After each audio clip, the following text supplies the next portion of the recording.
Autoimmune disease is a big fat lie. I know the symptoms are real, but they're not caused by your immune system. A brilliant German doctor who put this book together right here discovered that he could look at your brain CT scan and know exactly what diseases you had. And it turns out they are all controlled from our brain.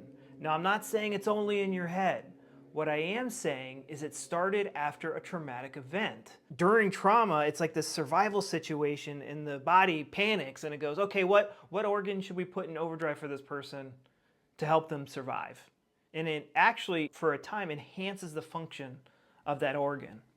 But when the conflict is too intense and too long, our organs start to fall apart and we start to get a lot of symptoms.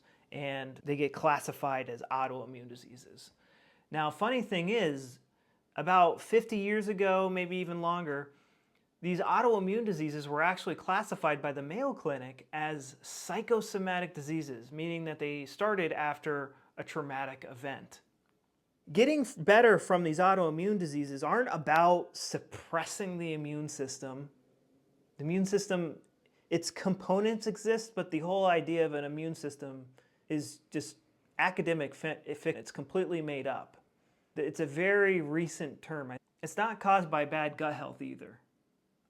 I know they're saying the gut's the second brain, but I don't see any brain there. Do you see one? I don't see one.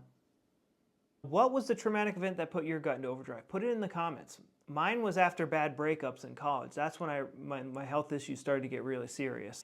If you're thinking to yourself, like, I don't have a traumatic event, I did the same thing. It is the conscious mind or the subconscious mind suppressing it. It's to spare the sanity of your conscious mind so that person can somewhat function normally. So the only way to fix an autoimmune disease is to fully resolve the conflict that put that organ into overdrive. And you have to deal with his PTSD triggers as well. And the PTSD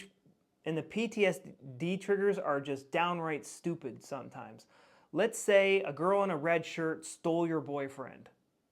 Now every time you see a girl in a red shirt, maybe you get diarrhea.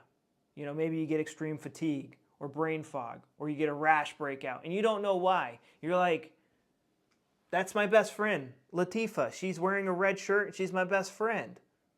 Yeah, but the girl that stole your boyfriend, Maria, she wore a red shirt. You don't get symptoms when your best friend wears a white shirt. It could be that. Now, I've made a 13-day protocol where I take people through steps to dig up this past trauma and make sense of their PTSD triggers and rewire the brain. I made it 13 days because it's a process. I just can't snap your fingers or talk to somebody for an hour in one go and have everything fixed. Our brain can only tolerate so much change in a given time, so we gotta space it out. But I have a free webinar on my bio link. It's instant. I go over a lot of the most common autoimmune diseases and the type of conflict that causes them and how to fix them.